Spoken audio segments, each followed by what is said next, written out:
veliký auto, objemný a mám radši takový ty jako širší prostě silnice a ne úplně ty úzký nebo tady to zúžení. Proto jsem i předala řízení svýmu zkušenějšímu řidiči, jelikož si na tohle fakt jako netroufám. Ale jinak jakože Vídeň je jako pěkné město, je velice čistá a my si sem jako rádi vracíme, takže jedeme.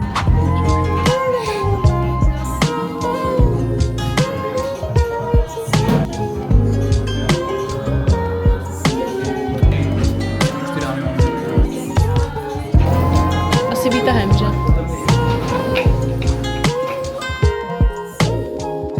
My jsme teda teďka přijeli na hotel a ubytovali jsme se. Musím říct, že garáže jsou tady nejužší, co jsem snad kdy zažila. Reálně jsem před chvílí mluvila o tom, že mají tady zúžení na silnicích. Ta garáž byla zúžená tak na jednu motorku třeba. Respektive myslím ten příjezd. Ono je to jakoby v podzemí, je to jakoby do zatáčky dolů a my jsme tam úplně klouzali. Já jsem musela prostě vylézt a říkat, jak daleko jsme od čeho, protože to se fakt jako nedalo. Nebo já nechápu, co třeba by dělali lidi, kteří by přijeli třeba s X6 nebo s něčím jako mnohem větším prostě. Nahoře měli taky i nabíječky, ale já mám teďka nabito, mám nějakých 70%, takže to teďka asi nepotřebuju. Ale každopádně říkala jsem si, že se zeptám potom na recepci, jestli tam něco třeba platí, nebo jestli je to zdarma. Who knows, takže tak já vám jdu ukázat teda náš pokoj. Tady máme teda postel, já už jsem to trošku otestovala, takže nebylo to takhle. Jo, výhled máme úplně úžasný. Vlastně ani nevím, z jaký strany jsme. Zahrajeme si na pana Plešatýho a uvidíme, jaké je tady zatemnění. Docela dobrý. Budu to zkusit hasnout. Jako fakt je tu tma. A teďka musím trefit. Inspekce pokoje, tady máme teda koupelnu. Jako musím říct, jsou tady takové šoupačky. Jo, což jako není, jako OK, dobrý. Takhle vypadá zrcadlo, máme tady fén, máme tady ubrousky, ještě těchto jednovrstvých prostě, nebo já nevím, toto jsou možná dvouvrství. Prostě nestačí to, já jako když si umývám obličej, tak potřebuji si ho utřít vždycky do ubrousku a neutírám si ho do ručníku. No, tady máme vlastně sprchový kout, bez dveří, ano. Teď mi to došlo, on nemá dveře, ten sprchař nemá dveře. Máme sprchový kout bez dveří.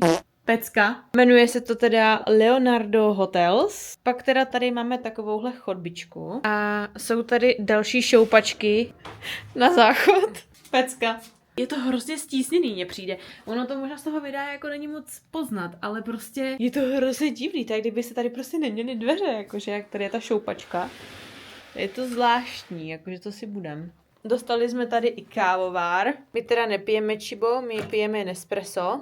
A no, postel taková, jakože jsou tady občas takové věci, jakože taky pokreslený, jak nevím, prostě zvláštní. Na první pohled, jako vyspíte se tady, je to jakože v pohodě, ale když už zacházíte do nějakých detailů, tak už bych asi si tento hotel nevybrala. Možná něco popracuju do práce a půjdeme potom do Prátru, což je takový zábavný park a budou tam různé atrakce, takže na to se taky docela těším, ale budu se muset jako oblíct. Naštěstí jsem si vzala i jako bundu, protože jsme tady autem, takže jsem se jako nabalila. Tuším, že zítra má jako pršet a má být 9 stupňů. No nic. No, já jsem si teda teďka lehla, že jdu udělat nějakou práci, mám teda šílenou migrénu. Takže jsem si dala i jako prášek a welcome to my life. A moje noční můra. Tento zvuk je moje noční můra. Naspala jsem toho trošku víc než předtím. Stále to není prostě 8 hodin. Stále to prostě není 8 hodin, které já běžně jako potřebuju. Jinak, nevím, jestli jsem to zmiňovala, ale v Parndorfu jsem si koupila stejné džíny z Levise. Byla tam akce, že když koupíte 2, tak ty druhý máte s 50% slevou. Tak se to hnedka využili spolu a koupili jsme si je, takže jsme to vlastně normálně by ty džíny stály nějakých 1400 nebo nějak tak okolo a platili jsme na půl prostě litr nebo něco lehce přes litr, což je jako pecka za Levis džíny. A tak no, takže já jdu teďka tady podělat pár věcí do práce a my se vidíme teda za chvíli na cestě do Prátru. metru.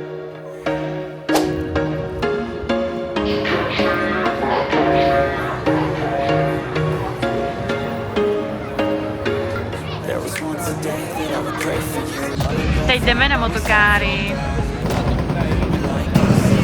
Já jdu první, jo, ty p***e.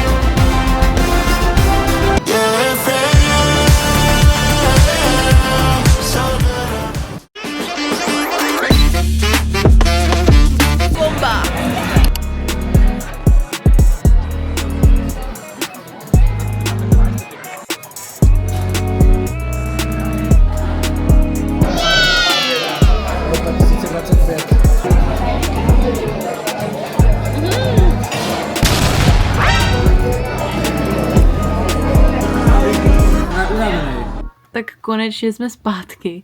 Já vím, že v každém vlogu říkám, že jsem úplně vyřízená, ale já jsem úplně vyřízená.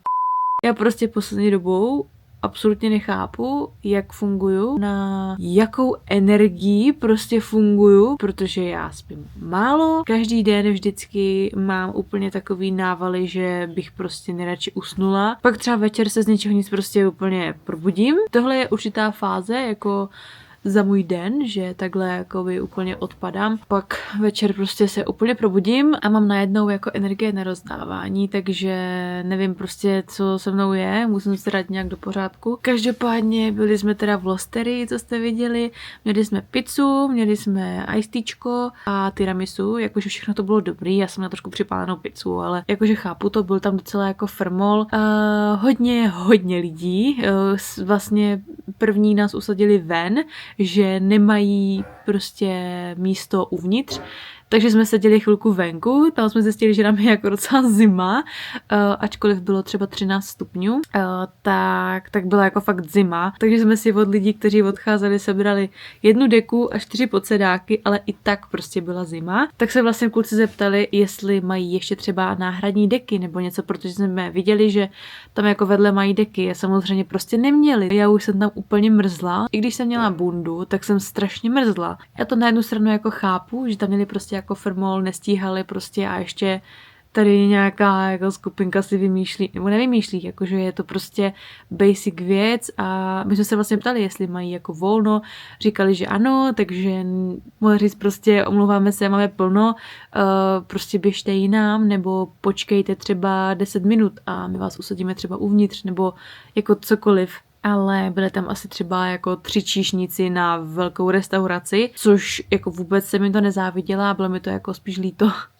Takže jsme potom se zeptali, nebo respektive kluci se zeptali, jestli nebude nějaké místo uvnitř a udělalo se, díky bohu. Takže jsme seděli potom uvnitř, byli jsme tam asi 2 hodiny, ono trvalo třeba půl hodiny, než nám to jako vůbec udělali. Jako, myslím si, že to bylo docela jako kvalitně strávený večer. Jo, kdyby se zeptali, chybí mi 1 ponožka, protože tu jsem si sundala a druhá jsem mi nechtěla sundat. Já to vidím asi tak, že půjdu spát, půjdu se určitě osprchovat a půjdu na kutě, takže se uvidíme zítra. Já si myslím, že je na mě úplně vidět, že jsem jako fakt vyřízená a že mám úplně jako červený oči. Zítra by mělo možná pršet, uvidíme. Říkali jsme si, že to necháme asi jako spontánní rozhodnutí, jinak máme v plánu jít do zoo, která je tady kousek od nás, naštěstí. To jsme zjistili vlastně, až jsme se ubytovali, že ta zoo je docela jako blízko. Já jsem teda jinak do práce dneska měla nějaký meetingy v autě, to jste vlastně viděli. A ještě vlastně jsem celou cestu jako pracovala.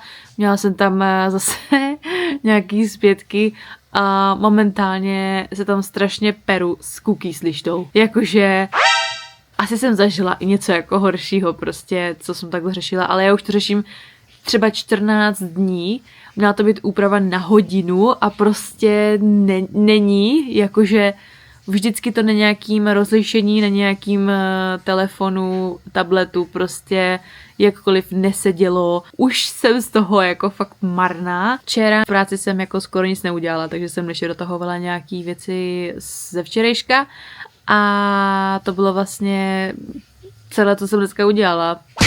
Jakože já se to vynahradím tím, že si ty věci dodělám v neděli, což je jako pro mě výhoda. Už jsem fakt celá jako žhavá na sebe, jak budu ještě po 10 000 krocích prostě, nebo 10-15 000 krocích ještě pracovat večer, jako. To asi úplně ne, že jo. Takže hrozně mi bolí nohy z toho, jak jsme chodili. Uvidíme, jak to vůbec dopadne celý zítra. Takže já vám pro teď přeju dobrou noc.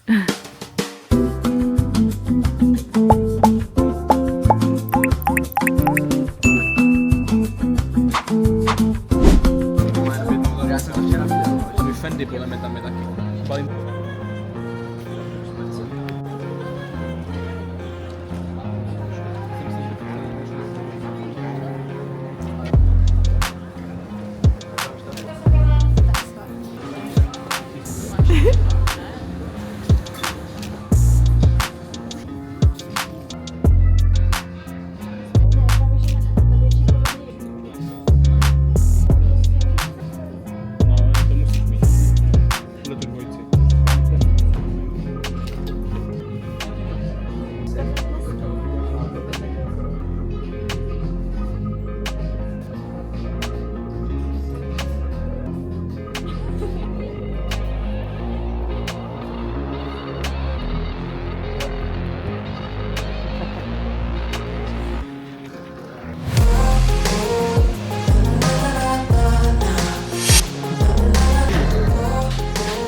Dobrý, jako ještě jsem to nezkoušela, teda.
Na pandy.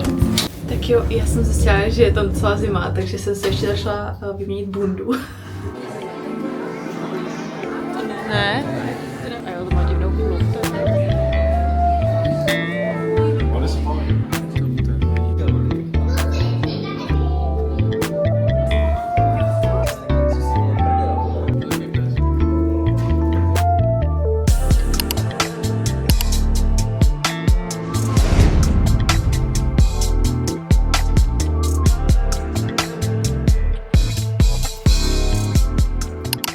Tak dobré ráno, my jsme se teďka probudili a jdeme na checkout.